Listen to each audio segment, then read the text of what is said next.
Hey everyone, back again. Today I'm going to be talking about Roland Barthes' idea of myth and mythologies, and actually going to be talking about signifiers and signifieds. So really a lot of things here in order to explain principally myths. Now before jumping into that, hi, I'm David. If you're new here, I explain philosophical concepts and ideas in a way to make them accessible to you. So if you are new, like, share, subscribe. You'll see videos I release every single week, sometimes twice a week. You can go check out some 200 and some that I already have up now if you're interested in that at all.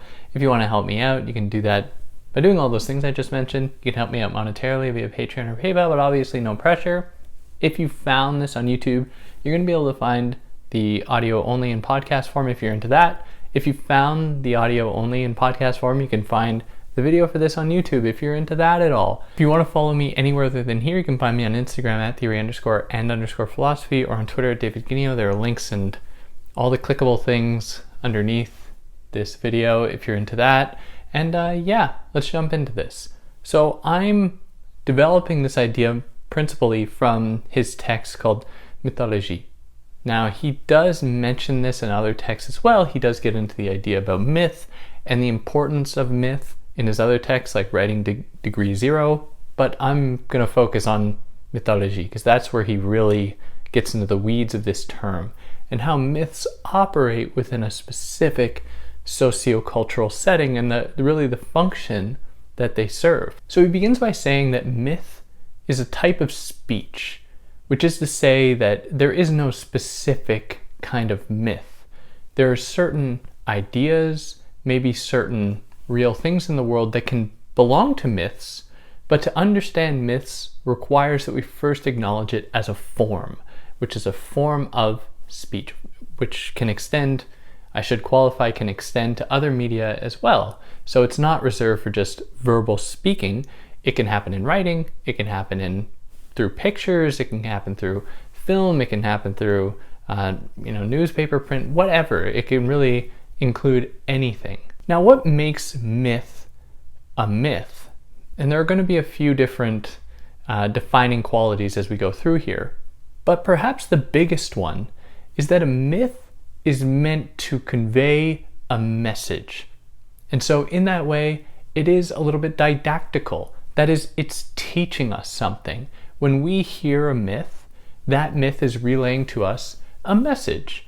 And we can think of so many different examples about that, like the myth of Icarus and the idea that you shouldn't fly too close to the sun. And we use that to teach us about humility, maybe to teach us about reservation, to teach us about patience, not to go too far ahead with anything. Now that's just one example. There's so many more. Myths serve the purpose of transmitting messages to people, and they are cultural. We agree upon them culturally, and we come to adopt them and to then further transmit them culturally. And so they serve a useful purpose, which is why they've been around for so long. And there are so many different examples of age-old myths that we tell our children and tell people we encounter in order to teach people. Now, because myth, or the myth that Barthes is talking about here, is not reducible to a specific story, but is instead a kind of a way of speaking, a way of telling stories, he's here interested in studying them abstractly, which is to say he's not going to focus on specific myths per se, even though he will to give examples. He's more concerned with studying them as being part of a language, as a part of a semiotic system. And so for that reason, he uses what he calls, borrowing from Saussure, he uses semiology, which is really the study of language. Really specifically, it's about studying the relationship between a signifier and a signified. Now, to put it even more simply, it's about studying how a word can stand in for a thing in the world and how these two things are often, in fact always, incongruent. The words that we use to describe things in the world are arbitrary. There is no natural connection between a tree that we might see in the world and the word tree in English, T-R-E-E, that we use to represent that thing. Yet, we are able to form entire communities and civilizations using these codes in the form of language that we've just agreed upon culturally. Now, semiology goes one step further to say that our relationship to language is not just about utility. It's not just about having an easy way to facilitate communication. It's not just about having words that stand in for things in the world, because we are confronted as well with some very abstract things that don't so easily lend themselves to language. And the word that we use to understand these more abstract things and these more abstract relationships are signs. So we have a signifier, we have a signified, the signifier representing the signified, and then we have a sign that bridges the two, which might seem kind of confusing, but let me give the example that Barthes gives, because I think it's good. Normally I would give my own if it was unclear, but I think that this one is good. So he uses the example of a bouquet of roses. If you have a bouquet of roses and you want to give it to your partner as a sign of your passion, what you are effectively doing is using a signifier, the roses, to stand in for your passion, the signified, which you're going to give to your partner. Now, on their own, what we have here is on the one hand the signified, your passion, and on the other hand the signifier, your roses. But that would only make sense to you if we only understood these in terms of the relationship between the signifier, roses, and the signified, passion. But because culturally we have an entire economy of meaning that bestows or inscribes these artifacts with these kind of meaning, then we are able to then transmit that deeper meaning to somebody else. So the roses are just then almost naturally imbued with this idea of passion. And in that setting where maybe it's Valentine's Day, whatever, you're giving your partner roses that are then meant to convey that passion.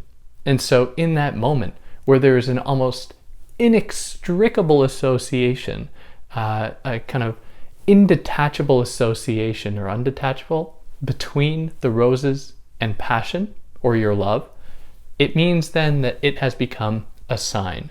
So the equation would go as follows. Signifier plus signified equals a sign. But it doesn't just happen neutrally or automatically. It has to be bestowed with this meaning and has to be repeated over and over and over again in order for the signifier and the signified to become a sign.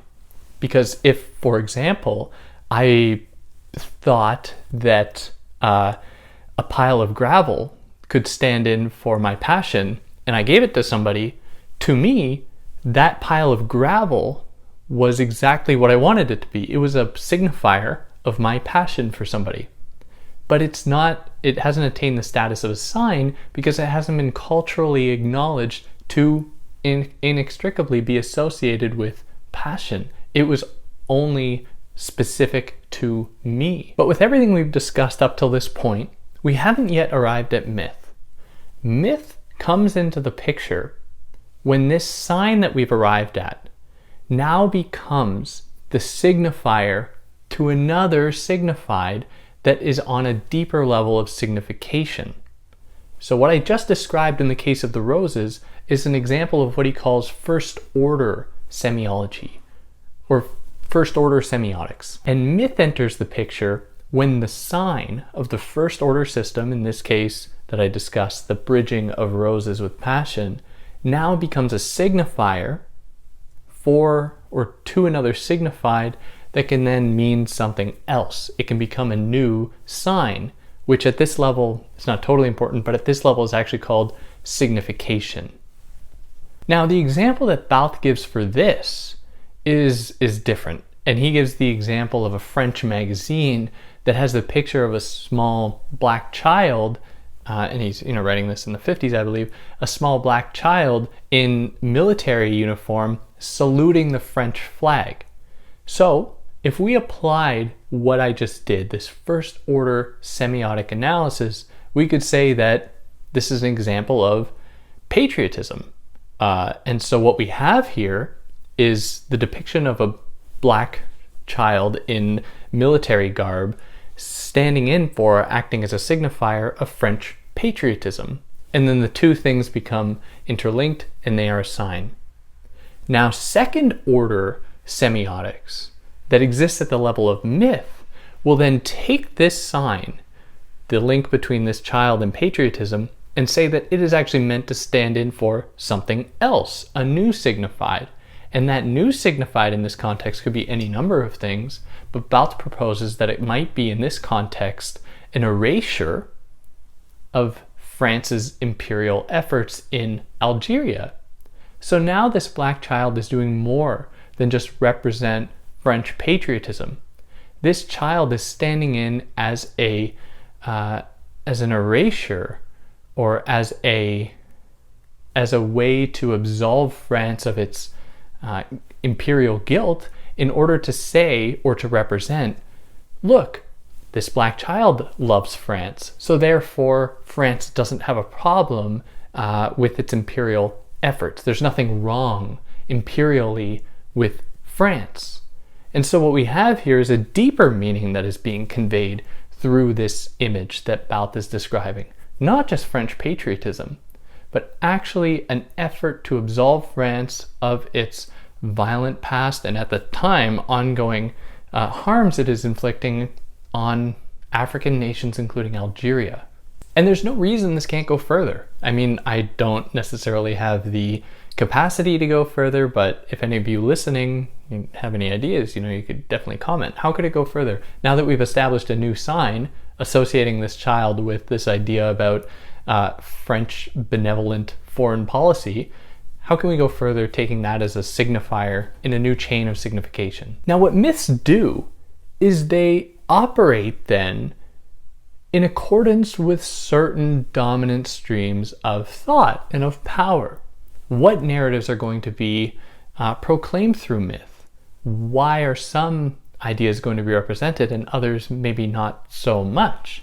For whom do these myths benefit? Because a myth serves the instrumental purpose of making these ideas seem natural, to naturalize, in this case, France's imperial efforts, to say that, look, they are good. We have the example of a black child here enjoying everything that France has done, being very proud of France. Excuse my cat. Being very proud of France. And so people read that and they come to almost subconsciously associate France with this benevolence. And this does serve certain interests. Specifically in this case, it serves a certain bourgeois interest. Perhaps it serves the interests of various politicians, of just upper-ranking officials who established in some way or other, what people should be thinking about France's foreign policy. So myths operate to naturalize history, to make things appear as though there is no alternative, that France's military and imperial efforts just had to happen and they had great effects. And so what happens as well is we come to associate certain signs with certain things, certain signifiers with certain signifieds. And what that does is it kind of forecloses the possibilities afforded by language, where we come to make intrinsic associations between certain ideas, certain signifieds, and certain signifiers in order to foreclose the possibility of having different interpretations. And through repetition, they become to be naturalized to such an extent that it gets very difficult to actually challenge them, to actually call attention to them. And so insofar as it does that, it forecloses possible engagement with them. It forecloses the possibility of dialogue. It forecloses politics to happen around it. And so it is the duty of mythology, the study of myths, to reveal the extent to which these myths are artificial. Now, Barthes implores that we don't just approach myths by saying that they are false and we need truth to oppose them. He says that will only lead us astray because myths are clever. They're just going to reincorporate counter-narratives within its narrative in order to proffer itself up. And so the task should then be not to oppose myth with some kind of transcendent truth. It should instead be to demonstrate myth by being more mythic, to insert more myth into myth, to potentially directed into a more benevolent direction, to enter that next order of semiotics, to turn that sign into just another signifier for a new chain of signification that can open up more possibility, that can direct us in such a way as to challenge a hegemonic status quo that propels certain narratives in certain directions for the benefit of a few. And yeah, that's essentially what Barthes is getting at here. There's more to it. He does lay out, kind of taxonomize the different kinds of myth to some extent and like different ways to understand them. And to get all that, you really got to go and read it, which I definitely recommend. But yeah, I hope I gave you a fair introduction here. If there's anything I excluded that I shouldn't have, I'd love to hear about it. Anything that I got wrong, I'd love to hear about it. And yeah, if you like what I did, like, share, subscribe, leave 5 stars if you can on a podcast platform. And I'll catch you next time. Take care.